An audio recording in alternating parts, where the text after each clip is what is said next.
Hi friends, ಇವತ್ತು ಚೇಣಿಕಾಯಿ ಪಲ್ಯ ಮಾಡೋದು ಹೇಗೆ ಅಂತ ತೋರಿಸ್ಕೊಡ್ತೀನಿ. ದೋಸೆಗೆ ತುಂಬ ಚೆನ್ನಾಗಿರುತ್ತೆ.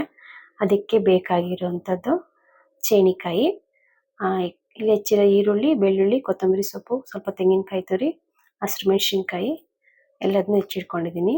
ಬನ್ನಿ ಹೇಗೆ ಮಾಡೋದು ನೋಡೋಣ. ಎಣ್ಣೆ ಕಾದಿದೆ, ಸಾಸಿವೆ ಹಾಕ್ಕೊಂಡಿದ್ದೀನಿ. ಸಾಸಿವೆ ಸಿಡ್ದಿದೆ. ನಂತರ ಇದಕ್ಕೆ ಸ್ವಲ್ಪ ಕರಿಬೇವಿನ ಸೊಪ್ಪು,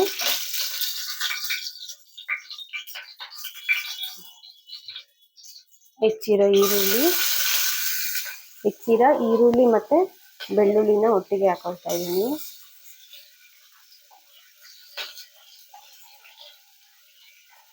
ಈರುಳ್ಳಿ ಬೆಳ್ಳುಳ್ಳಿ ಸ್ವಲ್ಪ ಬಾಡಿದ್ಮೇಲೆ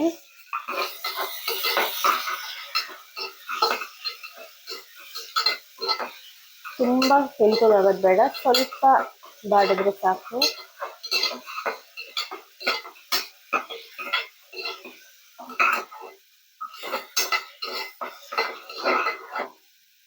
ಇಷ್ಟು ಬೆಂದ್ಮೇಲೆ ಇದಕ್ಕೆ ಹೆಚ್ಚಿಟ್ಟಿಟ್ಕೊಂಡಿರೋ ಹಸಿಮೆಣಸಿನ್ಕಾಯಿ, ಸ್ವಲ್ಪ ಅರಿಶಿಣದ ಪುಡಿ,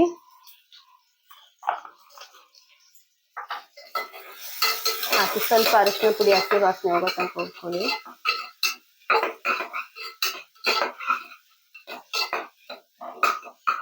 ನಂತರ ಈಗ ಹೆಚ್ಚಿಟ್ಟಿಟ್ಕೊಂಡಿರೋ ಚೇಣಿಕಾಯಿನ ಹಾಕೊಳ್ತಾ ಇದ್ದೀನಿ. ಇದಕ್ಕೆ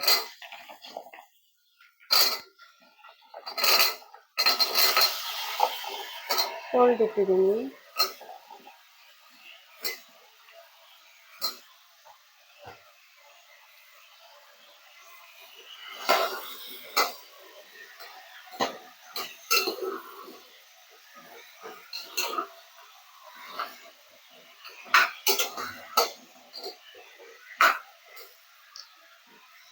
ಹೀಗೆ ರುಚಿಗೆ ಬೇಕಾದಷ್ಟು ಉಪ್ಪು,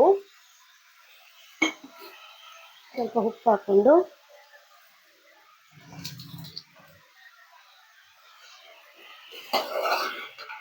ಬೇಗ ಆಗುತ್ತೆ. ಕುಕ್ಕರ್ ಇಡೋದ್ರಿಂದ 5 ನಿಮಿಷ, 3 ವಿಷಲ್ ಬೇಗ ಆಗೋಗುತ್ತೆ. ಈಗ ಇದಕ್ಕೆ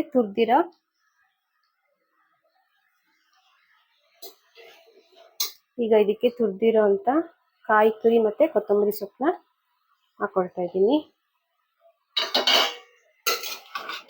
ಮಿಕ್ಸ್ ಮಾಡಿಕೊಂಡು ಕುಕ್ಕರ್ ಮುಚ್ಚಿ 3 ವಿಷಲ್ ಹಾಕ್ಸೋದು. ನೀರೇನು ಹಾಕೋದು ಬೇಡ, ಅದೇ ನೀರು ಬಿಡುತ್ತೆ ಕಾಯಿ. ಈಗ ಇದನ್ನ ಕುಕ್ಕರ್ ಮುಚ್ಚಿ ವಿಷಲ್ ಮಾಡೋಣ.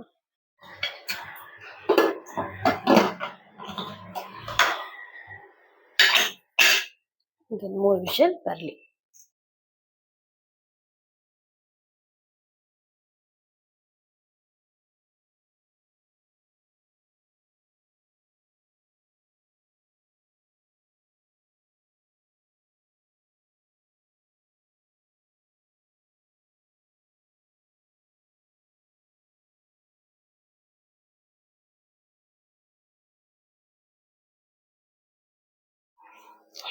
ಪಲ್ಯ ರೆಡಿ ಆಗಿದೆ.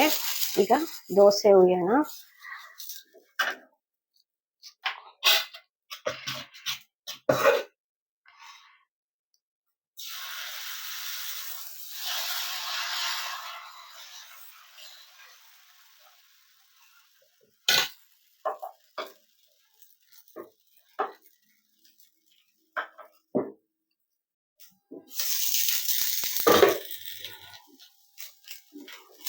ದೋಸೆ ರೆಡಿ.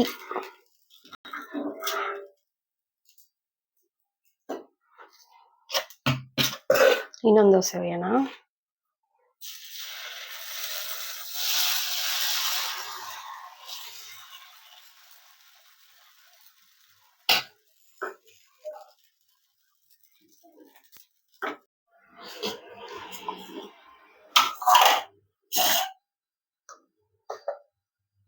ಕಾಯಿ ಚಟ್ನಿ